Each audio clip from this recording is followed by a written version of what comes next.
Greetings and welcome, everyone, to this week's episode of UC Weekly News. I'm your host, David Danto, and I got a couple of good friends with me this week. I want them to introduce themselves. I have David Maldow and Tim Banting. Tim, why don't you go first? Tell everybody who you are and what you do in the industry. Sure. My name is Tim Banting. I'm the practice leader in the digital workspace for Omdia. So I lead a team of talented analysts that look at workplace transformation, unified communications and collaboration, and customer engagement. That's great, Tim. Thanks very much. David, why don't you do it, even though I think everybody knows who you are anyway. All right, thanks for having me here. I'm David Maldow. I'm an analyst at Let's Do Video, covering business communications, and I'm a content creator. You could check me out at letsdovideo.com and find me on YouTube at Let's Do Video.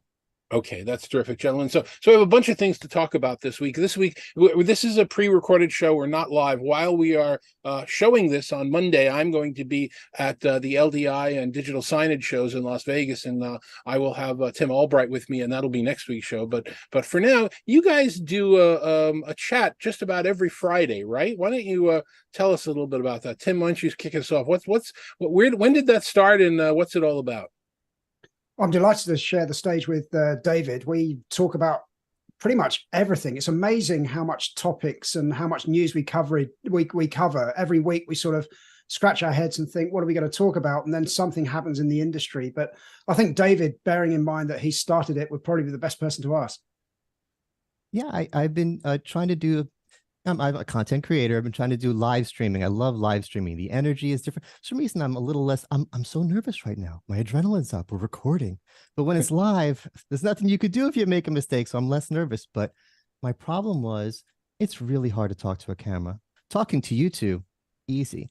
And I think it was a Zoomtopia several years ago, and Tim and I were, we had time between things. We went on a walk around the city, and we were having this great conversation. And I was thinking, this should be our live stream. And I suggested it to Tim, and Tim was in, and we've been doing it. We do it every other Friday. We're doing a live one tomorrow. Do you have a separate URI for it, or URL, or is there some easy way for people to find it, or do they just have to click onto your YouTube channel? Yeah, the easiest way probably is, follow on Twitter or LinkedIn. We always announce when we're going live on Twitter and LinkedIn. And if you go to the website at Let's Do Video and click on live streams and click a previous live stream, that's an easy way to find the YouTube channel and subscribe on YouTube. And then when we go live, if you have YouTube, you'll get a notification that we're live. Yeah, you guys should probably buy a URL that's on a holding page that people can go to with a countdown to the next show. Or if it's live, people can check it, just so there's a place to go. I mean, I always check your YouTube channel, and people can now check my YouTube channel. I've actually made it a little bit fresher lately, but yeah, That's a great idea. A week from now, check letsdovideo.com/live. There you go. I'm already using it for something. I'm going to make it exactly what you just suggested, because that's a good idea. Perfect. Okay, that's great news. So let's talk a little bit about our UC industry, and I'd like to, the two of you. I mean, it's interesting. You're two sides of the same coin. I think, Tim, you're a little bit more of a skeptic like I am, and David, you're a little bit more positive than I am. So you you kind of get both pieces of this. Is AI really taking over our space? Is it the new UI for everything? Is it the I mean, if you listen to some of the vendors in the space, every third word is AI, AI, AI, and I kind of think it's a little bit overblown. But I'm more than happy to hear what you guys think. As you were talking about that, I was thinking of old MacDonald had a farm, AIAIO. But anyway, jokes aside, yeah, the skeptic point of view, or perhaps one more grounded in reality, is that AI is a technology and a buzzword at the moment. I think what we're going to find over the next few years is that it just becomes functionality. It will fade into the background like perhaps WebRTC did years ago. It was a big technology. There were presentations at Enterprise Connect on WebRTC, and then it just meant that, I can do real-time communication through my browser. And I have a feeling that AI will go that way. It's fantastic technology. You do get some very interesting hallucinations. It's great for live and intelligent meeting summaries. But I think it's just going to fade into the background as functionality. But what are your thoughts, David? Well, you really got us, David Danto. I was gonna try to flip the script. Oh, I'm always positive. Whatever you bring up, I'm gonna be negative. But yeah, I'm the Pollyanna on this. This is the biggest thing. This is the biggest thing. I mean, like Bill Gates and people like that are saying, oh, this is bigger than Windows. This is bigger than flight. This is changing humanity kind of stuff. Maybe it's that kind of overblown, but it could be one of the biggest things in our lifetime. It's changed the way I work, and I see the potential. It's just it's just amazing. The first time I turned on the Zoom AI, I'm like, all right, I've seen meeting summaries. I've been using Otter and stuff like that for years. Meeting summaries are great. I love meeting summaries. But something about having it in the natural language. I got that email, and it was, I think it was a chat with Tim, and it laid out all the topics we discussed. And I mean, oh my, and just, it felt like it was a person talking to me. There's something so different about that. I've been using it for everything. I keep trying to use it for writing because I get paid for writing. And if I could write a little quicker using it, hey, why not? As long as the results go to my clients, I don't think there's anything. And I'm open about it. I can't use it for writing because it just can't do my voice. But sometimes I'll write an article or make a video in an hour or two and then spend days trying to come up with a title. I go to ChatGPT, I say, I wrote this article, give me 30 title suggestions. That gives me something I can work with. I might not use any of the titles, but it gives me something I can work with. I used it recently. This was kind of fun. I'm on a team of people that we meet every few weeks, and we're trying to develop an app. I can't really talk about it, and it might not ever come to anything. It's basically a group of friends, but we try to come up with a comprehensive list of features for the app. I use ChatGPT. Everyone else had a list of 5 features. I went to ChatGPT. I described the app and I said, give me 30 features. Give me another 30. Give me another 30. And then I said, can you keep giving me good ones? And ChatGPT was smart enough to say, I'm stretching. I'm giving you bad ideas now. I'm starting to repeat. Do you want me to keep going? And I said, yeah, give me 50 more. And then I took the results and I called them down. I showed up to that meeting. Everyone shared their list. I shared my list and they were like, oh, how did you do that? It's different. Yeah, I think what David's pointing out there is the business purpose and business needs, and the way in which you can be productive is really going to leap forward. I guess for me, it's just the buzzword that will disappear. There's absolutely no doubt that it'll improve productivity. It will certainly make our lives a lot easier. But of course, it's generative at the moment. So you need to have the initial ideas. You need to understand the prompts. You've got to be aware of its limitations. You can't take everything as carte blanche. So I think as a technology, it will fade into the background, but there's absolutely no doubt that it's certainly improved productivity. And yeah, I think the intelligent meeting recap, I do wonder at what point, how many people do you need to be in a meeting for it to intelligently recap? Because if you all send AI to represent yourself or an avatar to represent yourself, how many humans do you need in a meeting before it becomes meaningless? I have a feeling that we'll see people just saying, oh, I'll get a meeting summary, and we'll start questioning the business reasons why we have meetings. So I think that brings us into a different segue on different technologies that will come to the fore in the near future, I think. You remind me of one of the catchphrases I've seen recently, which is AI is not going to take your job. Somebody who knows AI better than you is going to take your job, which is very, very interesting, because we're all going to have to learn how to adopt this. I did, and I'm changing the subject, and I'm not. I just recently did the draft of my predictions article, which I've been doing every year for I've lost count. And I think they're No Jitter's going to run it this year, which is very nice of them. But one of the things I talked about was describing this concept of AI in that, people are thinking about it like a superhero. Like, now that I have AI, I'm going to be able to fly around the world. And I don't see it like that. I really see it as a really long staircase. And in the next year, maybe we'll take the first 5 steps. We've got a long way to go to figure out what this is. Obviously, machine learning and machine learning algorithms, that part of AI are going to really knock the socks off of everybody in the next year or two. One example is this whole idea of audio reverb reduction. We've been selling very expensive room microphone systems in some of our collaboration rooms to pick up audio. And now if you can just stick a simple microphone or a mic array in the front of the room, which has always sounded terrible because of the reverb, and run it through some software, and now it sounds like you're talking into a hand microphone, that's the kind of thing that's going to change the world. Just like we don't have to pick up remote controls to aim cameras anymore, just all that's really, there. Hey, my assistant, can you tell me everything that I missed today while I was out driving the kids? We may be overblowing that a little bit, at least in terms of the progress that we're making. Yeah, I feel like when we say AI, everyone just goes right to ChatGPT, but there's so much more to AI than the chat stuff. It's funny. I'm also writing a predictions article. Mine's for Tech Target, and I did it last year. predictions, trends for the year, and I'm in the middle of writing it, and all 5 of my trends might be AI. And it's for video conferencing specifically, because one of the biggest trends in video conferencing is the multi-camera support. We've had multi-camera support and we've had multi-camera support with AI, but it's different now. It's way smarter AI. It's a totally different experience. Every vendor's having it. That's a big trend. That's AI. The meeting summaries, that is a big trend. That's AI. Things like we were just talking about, our audio handling getting better.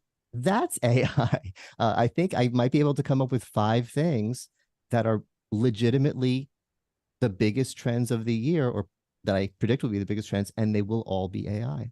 That's cool. Let's talk about predictions then. Let's talk, because I just put mine on paper, and I'd love to share and hear what you guys think are going on. I'll give you my first one. My biggest prediction for this coming year is essentially equilibrium. We've been fighting this. We're working from home. We're returning to work. We want to be remote. We want to be flexible. We want to be this. And honestly, 3 years, 4 years down the road at this point, I don't think at the beginning of the year, but toward the middle of end of 2024, nobody's returning to anything anymore. We're going to kind of be where we are, which is probably in the 60th, 65% of what used to be traditional offices, at least in the US and in most of Western Europe. I think most companies are going to realize that they're not going to be able to beat people up or encourage them or do anything else to make that number any higher. And they're going to start adopting some degree of flexibility, because that's really all anybody's talking about for knowledge workers: flexibility, autonomy. That's probably my biggest prediction for this year coming forward. Do you guys agree, disagree? Do you have any predictions of your own? You can go first, Tim. Thank you, David. I think that's a very fair assessment there, as David. I think what we will find, and based on research that we've done, our IT Enterprise Insight Survey, we asked how many vendors do you have for your unified communications and collaboration solutions? And it was 10.9, call it 11%, that have condensed all of their solutions onto a single vendor. There were 8 or more, there was 11.3% where it was 8 or more UC&C vendors. And in between, there were, call it 77% between 2 and 7 different vendors. So I think what we'll find now is, my prediction is there'll be smarter investments in purposeful use cases around UC&C solutions. What do I mean by that? Well, I don't think there's ever been one size fits all in UC&C. So I think what people will do is look at, what is the business purpose for this solution? Is this live events, for example? Do I want to do a really great webinar? And is the single platform that I've consolidated on, is that really fit for purpose? So I think there'll be some thought around how we work, the business purpose. One key area that I think that a lot of people are underestimating is these co-collaborative workspaces, the likes of Notion and Microsoft Loop and Zoom Docs and Coda. I have a feeling, as we work more globally and more distributed, there'll be more of a need for asynchronous tools. And I have a feeling that these documents will these sort of co-collaboration workspaces will start coming to the fore, because a lot of UC&C solutions are overly complicated. You have to add these apps and add these tabs, and I have to mention this person, and I need to copy this file share area in here. And all they've done is recreate the physical workspace, but digitally online. Mm-hmm. These co-collaboration workspaces are a completely new way of working. And I've used them very effectively in Teams and with customers without having, with minimizing on meetings. Then the amount of meaningless meetings that I go through during a typical week is phenomenal. So I have a feeling we're going to find some new ways of working through these new emerging asynchronous tools. Oh, David, what's other than AI, what's your other predictions? I'm a big fan of those tools as well. And back to what you're saying on the whole hybrid argument, I think I agree with you that we're kind of over it. We're over the argument. This is the new normal.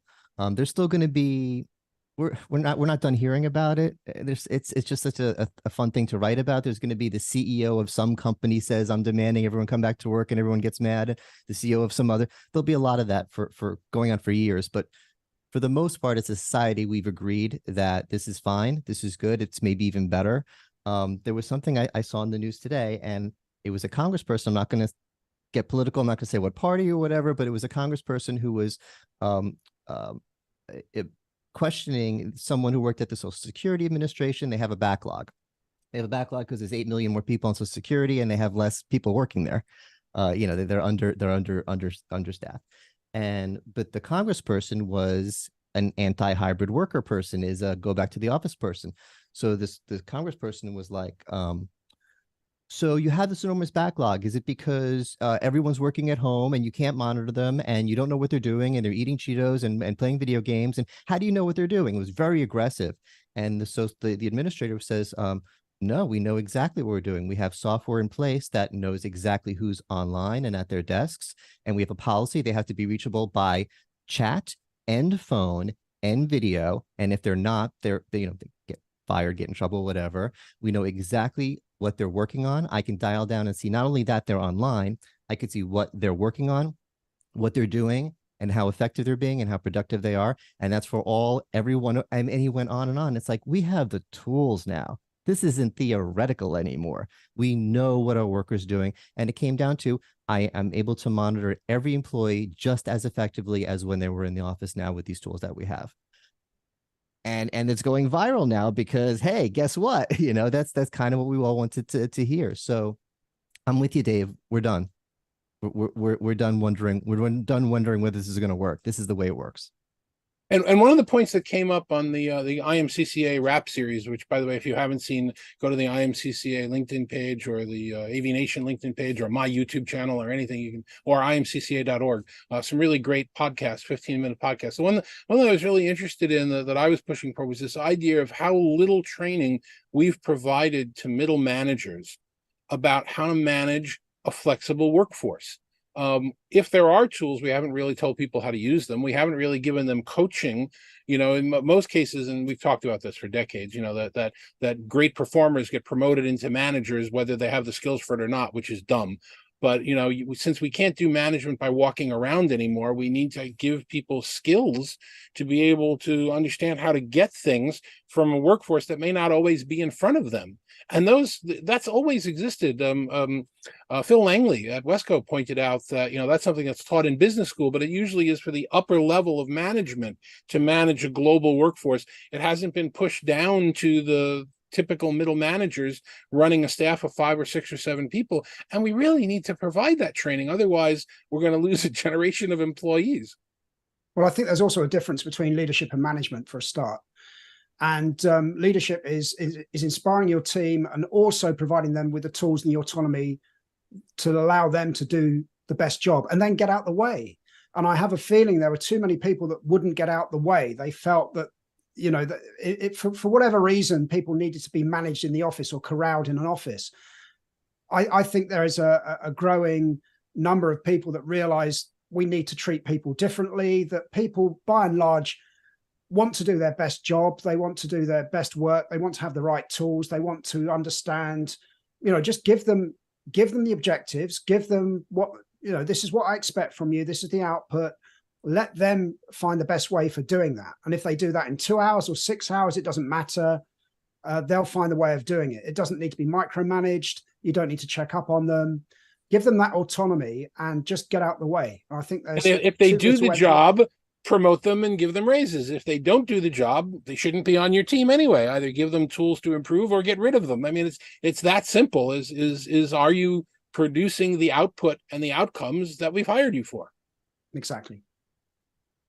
Yeah, it's going to be a debate for a very long time, and there are other extraneous factors, including the status of the economy and the ages of the people involved, and also when you do have a flexible workforce, when you do have the ability to have people work remotely occasionally or frequently, it doesn't remove the need for team building. It makes the need for team building even more important, but it has to be prescriptive. It has to be who's making sure that we're all getting together at this time, at this day, for a purpose, not just because I want to see you at your desk, but what's the agenda? Who's speaking? What are we learning today? I mean, all of these skills and training exist, and there's so few companies that have deployed them.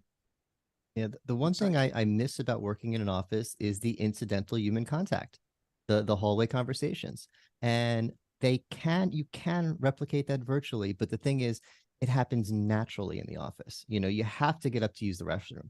You have to get up to get a cup of coffee. You're going to bump into someone.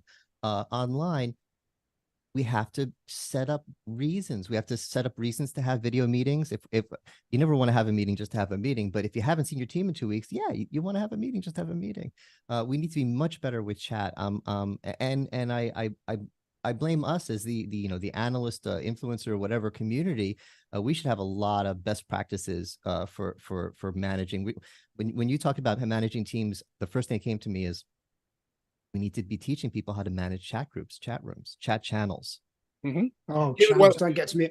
The number of channels that I am subscribed to, because people don't realize that the whole purpose behind channels was for people to work on specific projects or specific work and then tear down the channel once it's complete.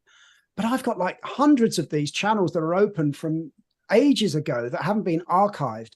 And I can't try and keep track of where all those notifications are coming from. And essentially, it just ends up being a substitute for email. Well, not even a substitute, yet another tool to try and manage all those notifications from. So training, that's where I want AI to jump in. If I know that I'm going to speak to Mr. Danto, if his chosen way of communicating is email and Mr. Maldow is chat, you know, work it out for me. Or if if the two Davids are in completely different time zones, forget about meetings. We need to meet asynchronously. AI could help, you know, work out what channel is best for which type of communication. That's what I'd love to see happen. Now you're talking about my dream, which is we use our contact list. The least used app on my phone should be the only app I use on my phone. If I want to talk to Tim, I shouldn't think email, smoke signal, what am I doing? I should say, Tim, there's his face on my phone. I'm going to poke on him and the phone will know how to get him. We're not there yet. Now you've defined a real use for an AI app that hasn't been written yet. So that's really cool. All right, gentlemen, as we start to close out this episode, let's talk about logistics. First of all, David, happy Thanksgiving. Tim, I don't think that's a holiday you celebrate in the UK, but you have Christmas and Boxing Day coming up, and we all have the holiday season coming up, which is wonderful. Any you guys appearing anywhere other than online between now and the end of the year? I hope to appear on my sofa or couch sometime soon. It's been a very busy year, but no, thankfully I've got no suitcase packed and no boarding tickets sorted at the moment. So that's me done for the year. Good. Yeah. So then I will be at CES this year. In fact, I'm going to be doing a webcast from CES in my hotel room, which is actually going to be kind of cool for the folks at IR, which will be interesting. So jump on my LinkedIn page if you want to see the information about that. And then I guess the next time we are all going to be together is Enterprise Connect. Is that right? In March this year in Florida? Yeah, I'm looking forward to it. I don't have to drive. We got a super train in Florida now. Okay. I'm looking forward to it. I'm looking forward to that. And of course, myself and David will be doing our usual YouTube stuff through to the holiday season, I guess, David. Yeah, we're live. Well, it won't be tomorrow when people are watching this, but no, in our universe of time, we'll be live tomorrow. Well, what's that link you were going to provide for everybody to find this going forward, David? letsdovideo.com/live. There's probably already something there, but I don't remember what it is, but I'll figure it out. Yeah, but you have the gap of time between when we're recording this and when it goes out Monday morning to actually fix it. So nobody's going to be aware of it between now and then. The pressure's on. The pressure is on.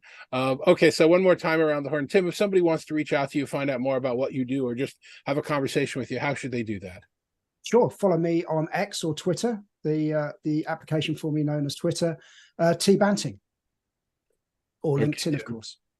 LinkedIn is better. LinkedIn has less controversy around it lately. Yes, exactly. Yeah. And David, what about you? How do people find out about you or get a hold of you?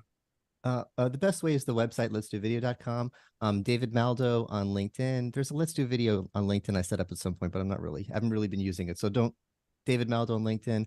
I'm still barely on Twitter at Let's Do Video. I'm not sure how much longer that's going to last. But YouTube. Find me at Let's Do Video on YouTube. That's where we post most of our content. Terrific. Thank you very much, gentlemen. I really do appreciate the time and our friendship very much. I am David Danto. As you are watching this, I am at the LDI conference, DSI, and next week I'll be on with Tim Albright and maybe some other guests from that show. But until then, thanks for tuning in, and we'll see you next week.